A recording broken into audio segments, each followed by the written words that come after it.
Greetings, Eric Bakker, naturopath from New Zealand, author of Candida Crusher and formulator of the CanXida range of products.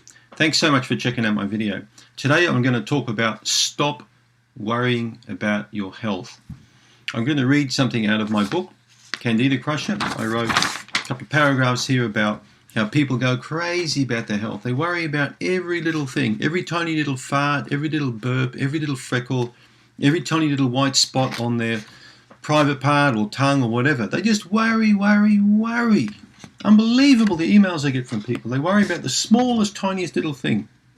If they're worried about their car like that, their house, their job, their lawn, anything. I mean, they would die of worry. It's crazy how people worry. So here's something out of my article. Have you had your gluten-free, low-caffeine, biodynamic, spray-free and non-irradiated breakfast yet? Have you had 8 hours of sleep? Had 5 serves of vegetables? Cut right back on saturated fats?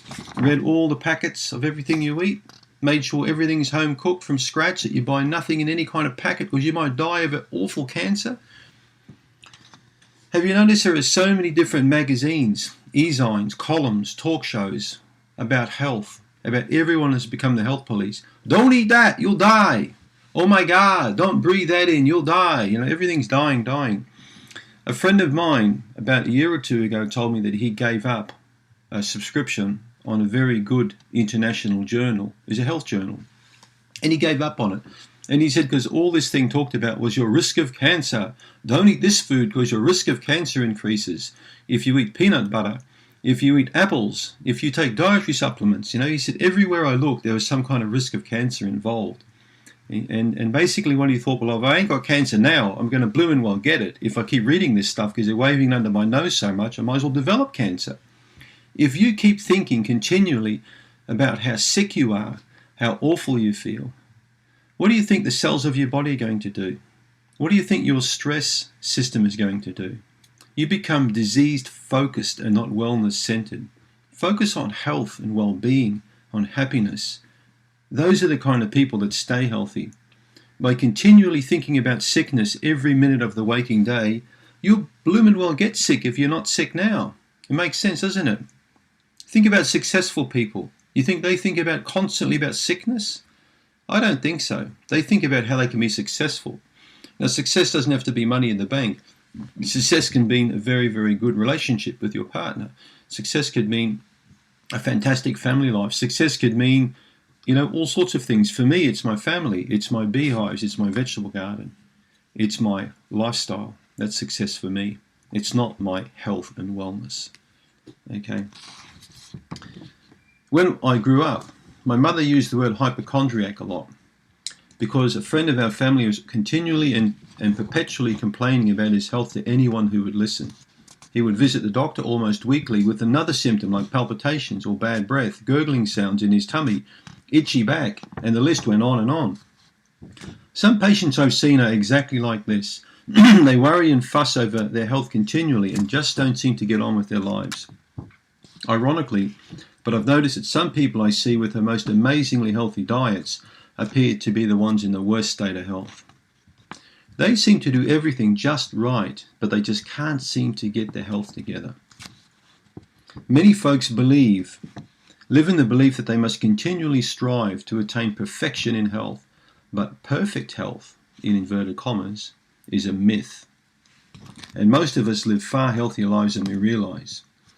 Once you develop a yeast infection, Candida or SIBO or IBS, or you pick an illness that you want to put a tag on, we certainly become more focused on our health. But failing to live by the health rules set by the health police can be a major source of stress, anxiety and guilt.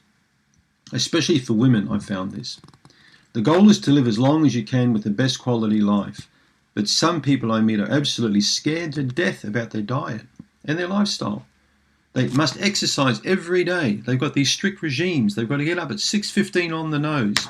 They've got to go out and they've got to walk for so many steps. They've got to do power walk with their headphones in to listen to certain type of meditation music to get the certain brainwave pattern going.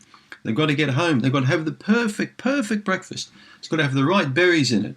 It's got to have the right blender, the right non-lactose, non-this, non-blah, blah, blah kind of milk. Everything's got to be perfection. So a lot of people believe there's always someone sexier and healthier and nicer and richer and bigger boobs and bigger bums, and I think the big bum's a big thing now with Kim Kardashian. So everything's got to be just perfect. So, and if you don't fit in that mold, well, you're fat and ugly and sick. And that's what a lot of websites will make you believe. Well, that's not health. Health is not really just about symptoms and the lack of symptoms. It's a lot more than that. So common sense is what I always talk about on this channel. Don't become overwhelmed by the ocean of health information written by armchair experts. Enjoy your life for what it is. Your recovery will be much quicker if you can stop worrying about your health. And if you worry less and verbalize it less and think less about it, okay, and you hold less onto those anxious thoughts, chances are you're going to feel a hell of a lot better, a hell of a lot quicker. I'm going to leave you with this very interesting quotation that was written a long, long time ago. Common people ascribe all ills they feel to others. So, you know, average people talk to everybody how sick they feel, their neighbors, their partner, their kids, anyone who will want to listen. Oh my God, I feel so terrible today. How are you today? I feel terrible. Think about it. People of little wisdom ascribe, ills to themselves. But people of much wisdom ascribe their ills and problems to nobody. They keep it inside because they realize that a lot of these small things are self-limiting and they'll fix themselves up. Okay, a very good doctor will tell you that they're there for the 1%. Now, what's the 1%?